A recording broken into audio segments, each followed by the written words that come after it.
Hammaga assalomu alaykum o'rtoqlar.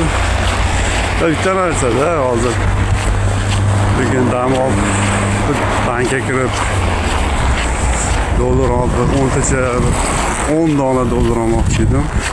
Xullas VTB bank bor, rasmiy bilganlar biladi.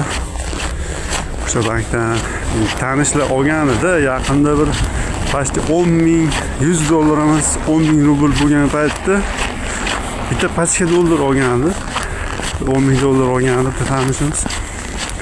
Ular hozir bilasizlar dollar tushib ketdi ancha. Kirsam xullas dollar 2019-yildan beri bizda zaprashona qilingan deb bu narsalar ertaga aytayotdi, har bo'ldi gapirdim. Xullas dollar olmoqchi bo'lganlar bir kirib ko'ringlarda, sizlarga ham tushunarli aytadi. Nasıl bo'ladi endi bular? O'shani o'rniga dollar yo'q edi. Yo'q, eskisi. Nasıl bo'ladi? Sberbankka kirsam, bizda eskisi bor deyapti. Tani hozirgi mana.